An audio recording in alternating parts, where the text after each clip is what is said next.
The price on pollution was designed to do two things. Both send a clear signal to investors, to companies, to Canadians that it makes good sense to invest in reducing our carbon emissions and saving energy. And a price signal is the clearest way of doing that. But the second goal of the price on pollution was to make sure that middle-class families and vulnerable families across the country weren't carrying the brunt of that price on pollution. And that's exactly what we've done. A family of 4 in Alberta is going to receive $1,800 over the coming year with our price on pollution. That is more than the average family will pay with the carbon price. And there's a 20% top-up for rural areas that puts it over $2,000. Those are checks that the Conservative governments and Conservative Party wants to take away from people. It's a way of both fighting climate change, of pushing for innovation and better technologies, and putting more money in the pockets of Canadians right across the country. 8 out of 10 families in the jurisdictions across the country that have the federal price on pollution do better with the Canada Carbon rebate checks they get every few months than it costs them. That's what a smart plan to price pollution is all about. And I can understand there's a lot of political misinformation and disinformation about that. But every Canadian knows, particularly here in Alberta, that the impacts of climate change are real, and the opportunities to innovate and build an economy of the future with hydrogen, with CCUS, with renewables, with nuclear, is going to continue to lead good jobs for Albertans and an economically driving force here in Alberta in a world that understands the reality of climate change. Next question. Good Hello. to see you. Yeah, good to see you. Haven't seen you in a while. Yes, exactly. Well, hopefully we'll see you at Stampede. Every year. Rick Bell, Post Media. What do you... I'm going to try to sneak in sort of a two-parter here, but it's going to be very quick. Number one, what do you say to people who aren't buying what you just said? You know, aren't buying your argument, and they're not just all conservatives or all politicians or all misinformation people. So what do you say to those people, including premiers, including Premier Smith, who aren't buying that argument? So you got to give us something more to try to convince people of that, because there's a lot of people who aren't convinced. They want to pause in April, etc. And this one's an easy one. Are you more or less likely to fire your environment minister because Premier Smith keeps saying you should fire your environment minister? Listen, right now, everyone is stressed out with the cost of living. It is a stressful time. There are massive challenges around the world in terms of inflation, in terms of supply chains. There are wars going on in a way that is putting more pressure on people and you know, emotional angst on a whole bunch of people in every community. There is uncertainties. We're still, in some ways, recovering from the effects of the acute pandemic that we just had. We're dealing with, you know, countries getting more protectionistic in a whole bunch of different ways. There are real challenges in the world right now. And one of the challenges everybody is seeing is climate change. You know, Alberta declared a start to its forest fire season in February this year. We had one of the worst years for wildfires ever, on top of some of the worst years for floods, and droughts in different parts of the country as well. The impacts of climate change are real. And they're not just environmental or, you know, community-based, they're also economic. We are seeing that investors from around the world are looking to where they can rely on clean energy, where they can develop some of the climate solutions they have, where there's a focus on decarbonizing the processes that we have for whatever it is, so that there can be more competitiveness in a world that is adjusting to the fact that we're having to reduce our emissions of carbon in everything we do. Those are just the facts. The question is, what do we choose to do with that? What decisions do we make collectively to tackle this problem? Now, for decades now, as people saw the challenges with the environment, the political will just wasn't there because there wasn't enough support for it across the country. Who would want to actually, face a challenge that really is only going to hit a few decades from now? That'll be someone else's problem, is unfortunately the easiest way to respond to this. We don't have to do anything. It won't hit us now while I'm in office, so let's just push off the problem for more and more people to deal with. The problem is the fact that we pushed off this problem for decades already means it gets more and more expensive to make the changes that are necessary, not just to protect communities' quality of life, but also to protect our environmental opportunities and growth that we have. So the question becomes, does anyone really think you can build a strong economy for the future without, at the same time, fighting climate change and being responsible about the environment? The fact is, you cannot. You can't have a plan for the economy if you don't have a plan to fight climate change. So then the question becomes, well, how do you fight climate change? There are lots of different ways you can do it. You can bring in the heavy hand of regulations to force people to do different things. You can bring in different incentives and subsidies and rewards to invest in companies that are actually doing the right kinds of things. But that all involves the heavy hand of government weighing in on how we're going to do that. I prefer a cleaner solution, a market-based solution of saying, you know what? If you're behaving in ways that are going to cause pollution that is going to impact the whole community, you should pay for that pollution so the community then doesn't suffer the negative sides of it or have to clean it up on their own dime. That's what we do when people spewing water into wastewater from factories into streams. We say, no, no, no, you're going to have to clean that up. You're going to have to be responsible for the pollution you create. So that's why putting a price on carbon emissions just makes sense, because a company that says, oh, you know what, I'm going to avoid paying that price by investing in a better type of technology, well, that just makes sense. And that company should be rewarded. And a company that says, no, I'm just going to continue to pollute, the fact that they wouldn't get dinged for that doesn't make sense either. So we said, pollution will have a price on it. But more than that, we know there's a lot of families across this country who don't have huge amounts of choices in terms of, oh, I'm just going to buy a much more fuel-efficient car. I'm going to replace my roof or my insulation or my windows. That's a hard investment to make. So we wanted to make sure that people who continue to not be able to change much in their behaviors would get that money back. And that's what we do with the price on pollution. But think about a family that does decide, oh, okay, you know what, we can get a slightly smaller car, or we're going to replace our windows, we'll go for the slightly more fuel-efficient windows. Well, they actually get more money back because they're spending less on that price on pollution.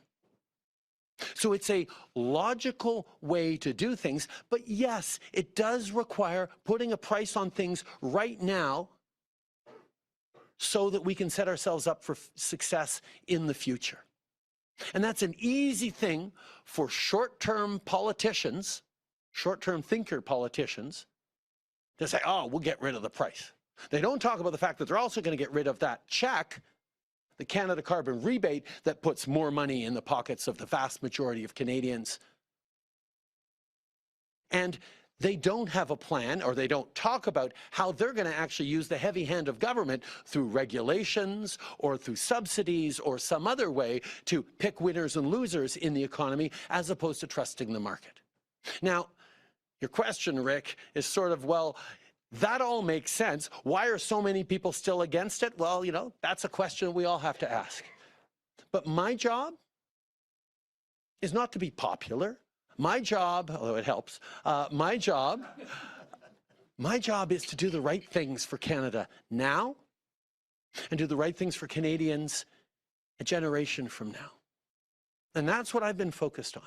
And yeah, it's not always popular. But I know that doing the right things today that support people today, that deliver that better future a generation from now, 2 generations from now, is going to make a huge difference in the path we take forward. In regards to my environment minister, I have tremendous faith and confidence in my environment minister. And if people are having a trouble getting along with him, maybe they need to look at their own approach to these big issues, as opposed to looking at what he's talking about, which is consistent with building a better future for everyone. Next question. Hi, Rachel McLean from CBC News. Can I get this in French as well? The Auditor General has had to fire 3 staff who are making money on the side from undisclosed government contracts, and the ArriveCan revelations continue. Do you still have confidence in the government's contracting process, given some of the ethical lapses that have been uncovered in recent weeks? We have seen that procurement processes and contract processes within the public service are sometimes unacceptable. That's why we have launched investigations, and we are rethinking how the public service does procurement and does contracting. This is, Canadians have a right to accept and expect that their governments in all the work they do, at the political level, yes, but also at the non-political level, be responsible and efficient stewards of taxpayer dollars, and that's why we're taking this so seriously. Je pense que la situation démontre qu'il y a des pratiques inacceptables au sein de la fonction publique par rapport au contrat, par rapport à l'approvisionnement. C'est pour ça qu'on a lancé des enquêtes là-dessus et qu'on s'attend à ce qu'il y ait des changements profonds dans la façon que le gouvernement et que la fonction publique s'occupent de l'approvisionnement. Next question. Heather Yerkes-West with Global National. Just to follow on that, we now have multiple examples of civil servants making large sums of money on the side through undisclosed government contracts like the ArriveCan app. Do you believe that this is ethical, and is your government willing to make changes to the rules so that this doesn't happen in the future? No, this is an unacceptable situation, and there need to be changes on this. Government needs to make sure that everyone from the political level to the public service level are responsible, transparent stewards of the public money. And what we've seen in terms of the procurement process that's ongoing within government, there need to be significant changes. That's why there are ongoing investigations, and that's why we will be making changes. Prochaine question. Kelly Kreiderman, Globe and Mail. Prime Minister, with respect, we're hearing a lot today about a lot of issues, and we're assuming you didn't come to a big agreement with Premier Smith on energy or climate policy. What is the main purpose of your trip to Calgary today? I'm here to highlight the impact that dental care is going to have on seniors right across the country.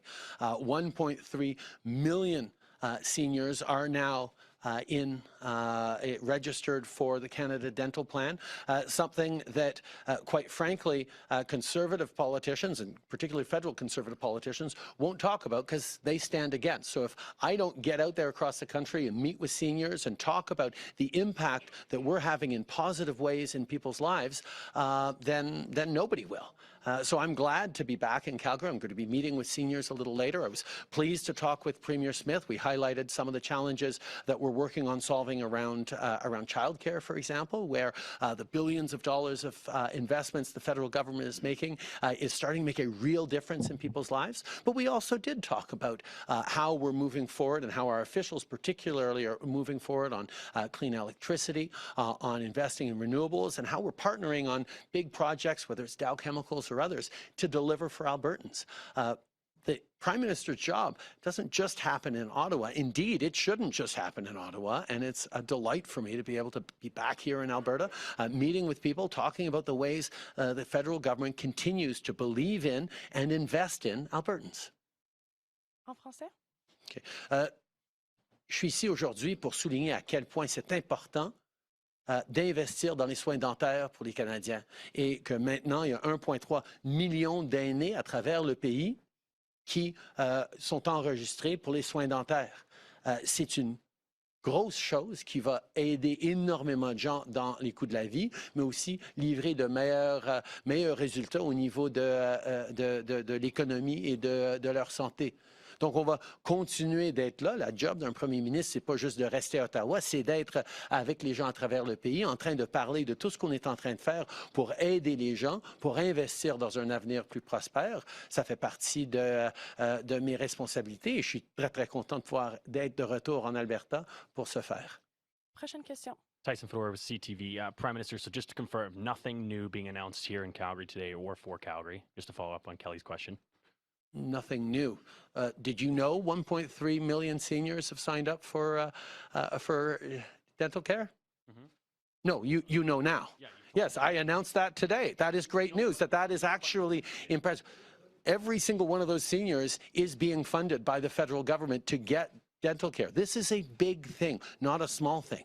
And the fact that the Conservative Party continues to stand against dental care, doesn't want seniors to get dental care if they can't already afford it, that's a very clear point of differentiation between a government that believes in investing in people and continues to, and a government that thinks that cuts to programs is the only way to build a stronger future. Well, they're wrong about that, and I'm happy to be here in Calgary to highlight that once again. My question is about former Mayor Nenshi running for the Alberta NDP. Do you have any thoughts on that? Of course, that's Mr. Chahal's former colleague as well. I know you actively potentially tried to get him to run federally in the last election.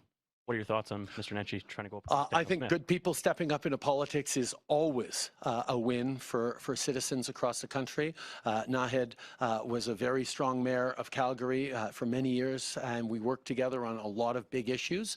I'm not going to weigh in on provincial leadership races, particularly not for a party that I'm not part of, but I wish everyone the best, and I think robust races with great people stepping up is a really good thing for our democracy, particularly at a time of tremendous cynicism and division and toxicity in politics. To see good people step forward with thoughtful solutions is something we should all be encouraging more of. 2 last questions. Hi, Sean Polzer, Western Standard. Given that Saskatchewan has decided not to rebate the carbon tax, there's been some question over possible penalties over the Saskatchewan Premier breaking the law. It's something that Danielle Smith has been worried about as well. And it all seems to kind of come back to the carve out for the home heating oil back in Atlantic Canada. So the question is what would these consequences be for not rebating the tax? And do you have any regrets about carving out the home heating oil? Well, first of all, on home heating oil, let's be very clear.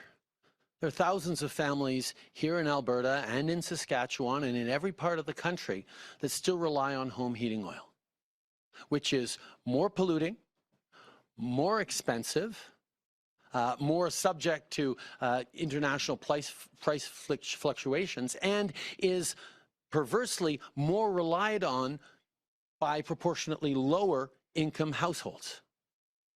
And we recognized that the simple price signal, the clear price signal that the price on pollution gave, wasn't enough to enable those vulnerable families to make those investments up front in replacing home heating oil with a heat pump or what have you.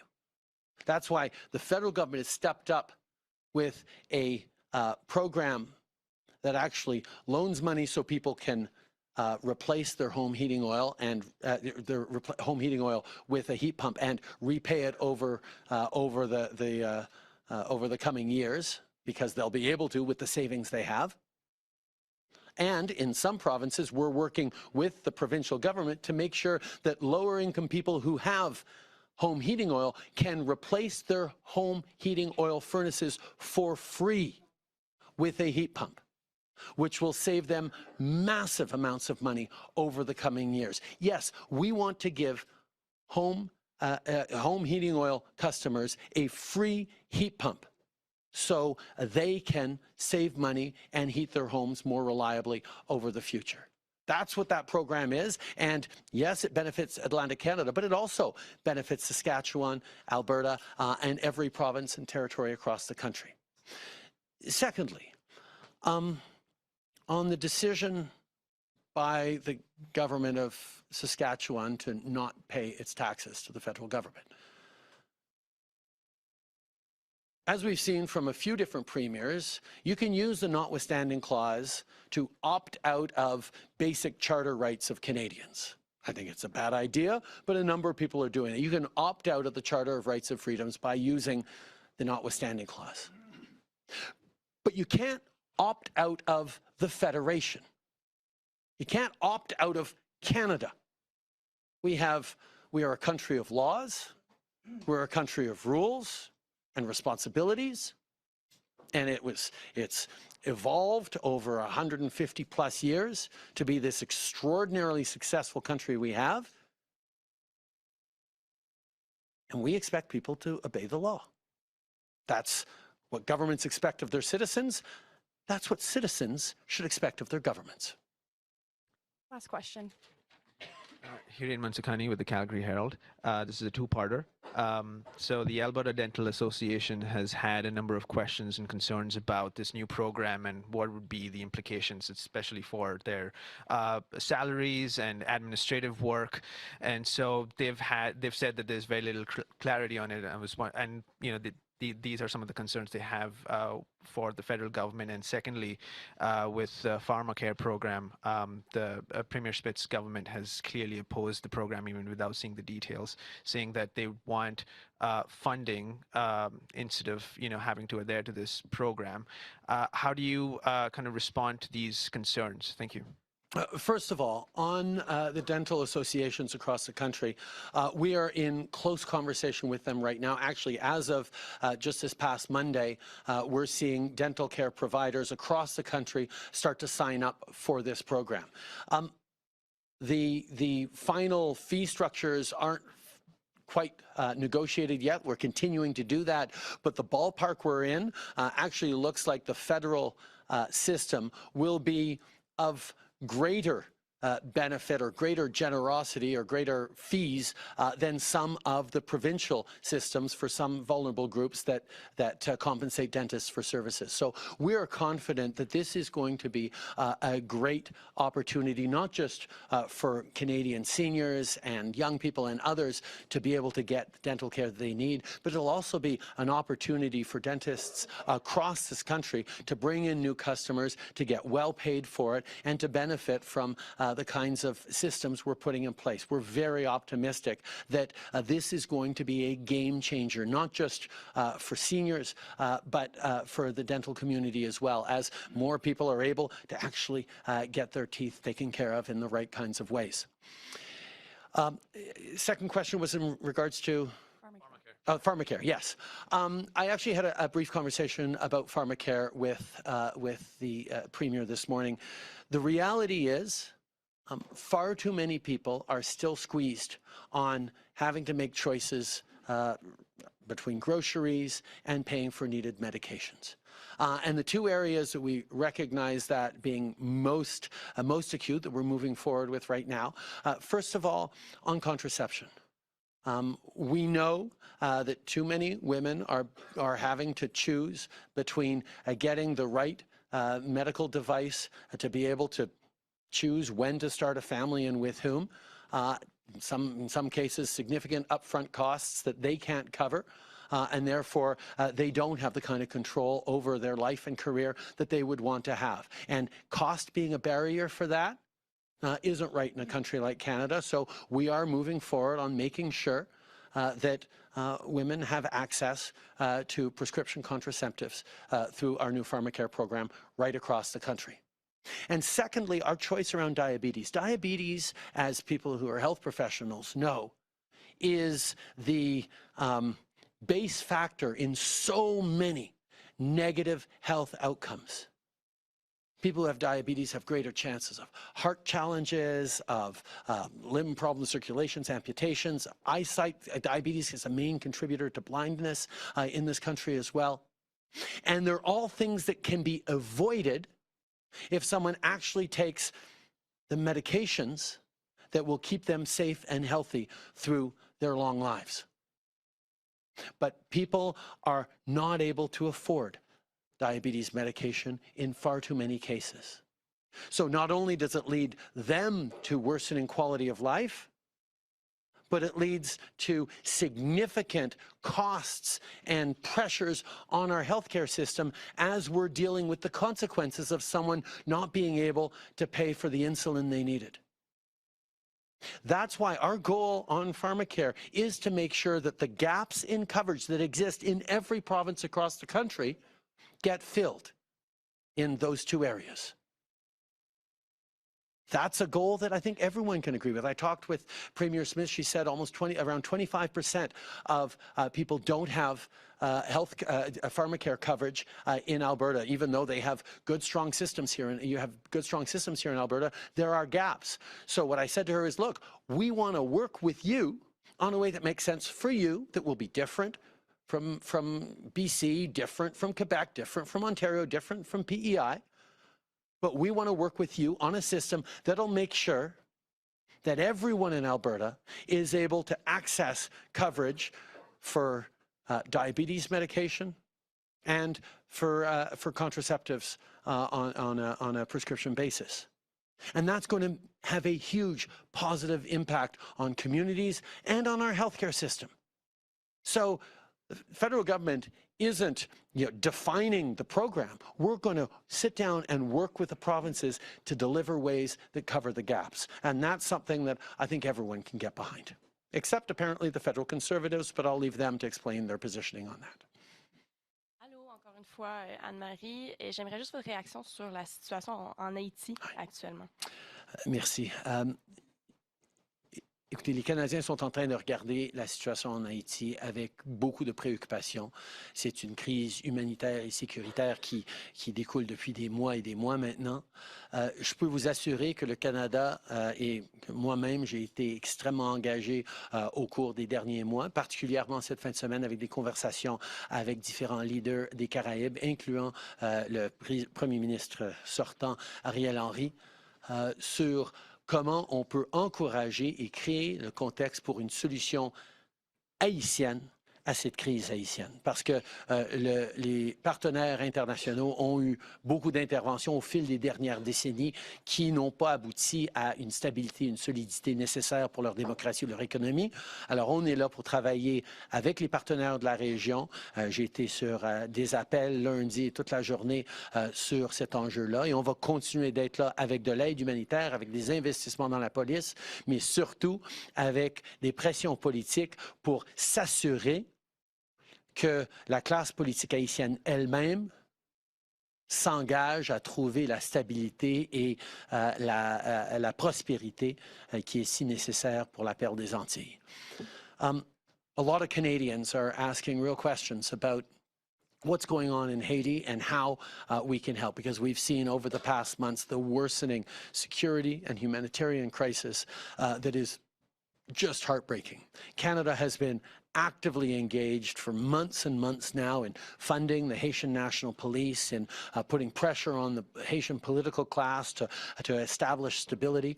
Over the past weekend, I spoke with a number of different Caribbean leaders, from Mia Motley to Andrew Holness to Ralph Gonsalves and others, and the president of CARICOM, President Ali of Guyana, to help coordinate the solutions that are being put forward. I spoke with Prime Minister Ariel Henry as well to talk about what more Canada can do. But the focus we have, and that we have been working on very closely with some other partners, is creating a Haitian-led solution to this crisis.